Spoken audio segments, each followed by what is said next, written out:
Hello everyone and welcome back to another video. Today we're not really going to be doing any server or related activities because the majority of our video is going to be focused entirely on the networking aspect. And as such, we're only going to be focusing on the networking switch or the networking infrastructure. So before we begin, obviously, I want to give a great shout out to all of you, the viewers. I want to thank you for participating, whether it's commenting, whether it's subscribing, liking the video, any type of activity and contribution to these videos in any of the above mentioned ways helps me entirely, and I would like to help you guys because that is how you guys sponsor these videos. Thanks so very much. So, before we begin, I really want to take a couple of minutes and talk just a little bit about the theory of what we're attempting to do, because it's fairly important to properly understand where we're coming from, what we're aiming for, and how we're going to get there. So, when we were doing the networking setup or on our Ubuntu server in the last video, we spoke about how we can set up the networking interfaces in an LACP aggregation to allow, theoretically speaking, a higher bandwidth, but in reality, it wasn't really higher bandwidth. It was just more lanes of 1 gigabit per second. Now, the wonderful thing and the not so wonderful thing at the same time about computing is that whenever you're doing something on one end, it must match what you have done on the other end. So because we have set up LACP on one end, i.e. on our server, we now need to set up LACP onto our switch. But here's the caveat, okay? So there's three functionalities of LACP. There's active, there's passive, and then there is static. You heard me right. Static LACP, which is normally a dynamic protocol. So just a second here. I'm gonna pull out my resources. Okay, this is one of the resources that I was talking about that it's mentioning this. So let's go ahead and have a little bit of a read. So whenever you're doing dynamic trunking, and I know I use like dynamic LACP and static, and then dynamic, passive, and static LACP, but this kind of applies to it because for you to create an LACP aggregation, you have to set the trunks in, you have to set ports into a trunk, which is essentially creating a virtual interface onto the switch. And this is not something that I was able to find out just like that. This was something kind of buried underneath documentation upon documentation upon documentation, and I had to reference 3 different subjects to find out exactly what I was looking for. And this is essentially what it is. Okay, so dynamic LACP, dynamic trunking supports LACP, but it's not a trunk. However, static trunking is a trunk, but it also supports LACP. And if I go to, what is it here? I thought it's here.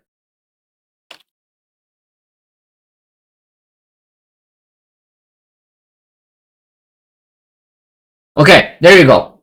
This is exactly, and it's so convoluted that it's disappointing to see, especially from a large company like HPe, that such an important feature only has like a subnote on it, and then you have to dig into it for hours and hours and hours until you find that exact excerpt of what you need for that one specific operation.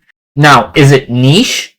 Probably, but in my opinion, this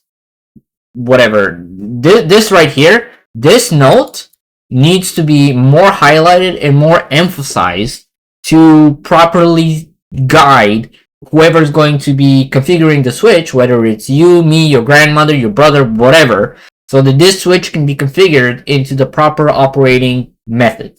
So let's go back into the difference between a dynamic trunk and a static trunk. So one of the primary reasons on why you want to use a static trunk is because of the VLANs and the virtual separation of networks. Dynamic trunks, to my understanding, or to my interpretation, of this phrase right there, is that it only works in whatever the native VLAN is on the switch. So if native VLAN is 1, the dynamic trunk is going to only work in VLAN 1. If it's 5, it's only going to work in 5. If it's 50, whatever, right? It's only going to work into that VLAN. Now, there are ways for you to bypass that restriction, obviously with GVRP. And to my understanding is you're going to set, essentially, what you're going to do is you're going to create different trunking ports, I suppose.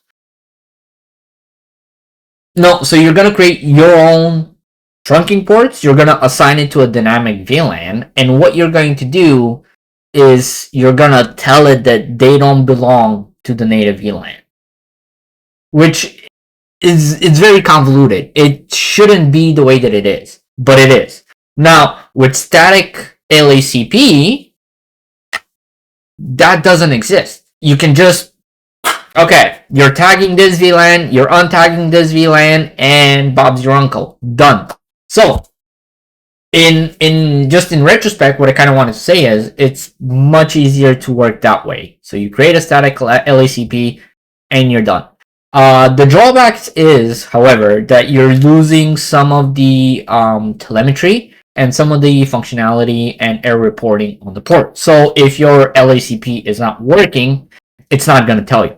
If if one of the ports fails, it's not going to tell you. It's going to be up to you to troubleshoot and to dig if it comes to that.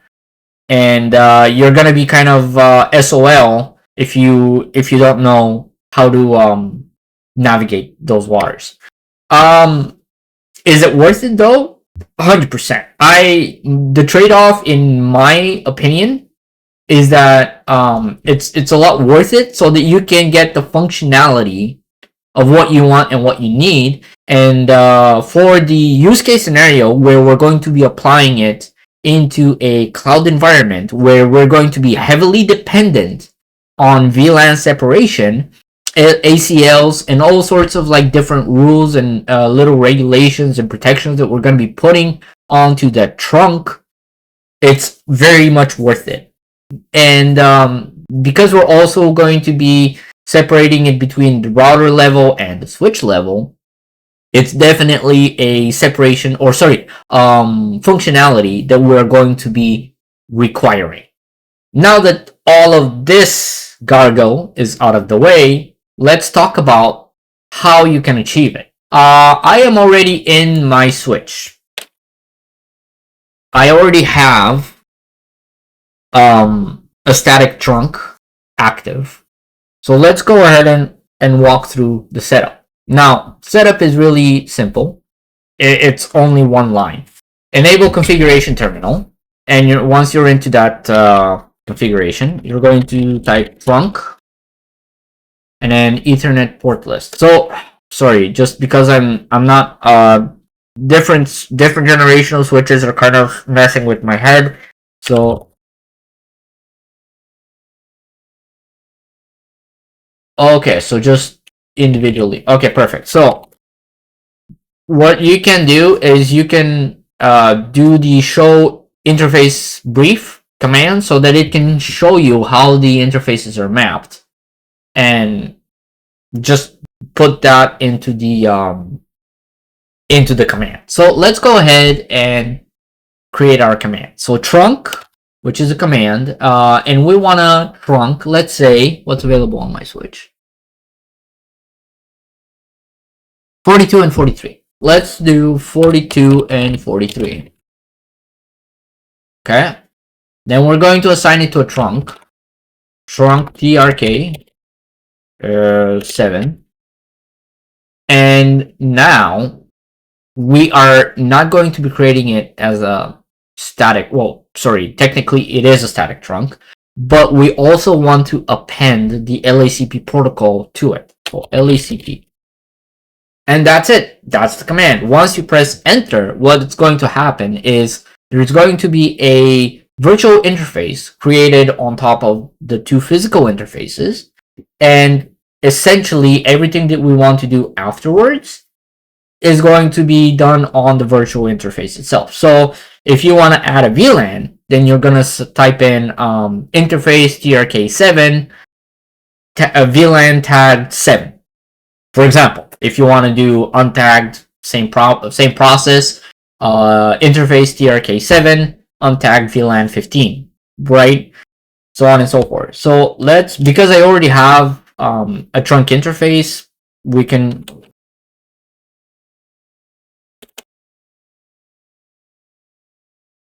so I have trk3. So interface trk3. What do we want to do?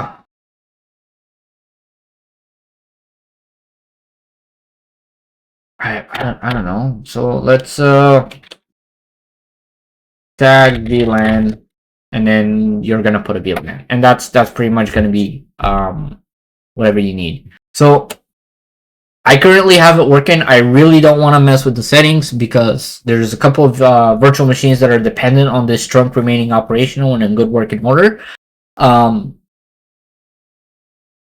But that's pretty much how you want to set it up on the networking side of the switch.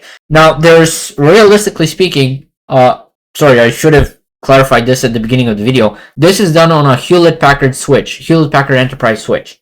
There are possibilities of it being done on a Dell switch and on a Cisco switch.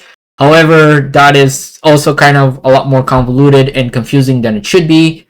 And but it is something that when I have the spare budget, I'm going to buy an Cisco switch, and I'm going to buy a Dell switch, and we're going to practice that as well.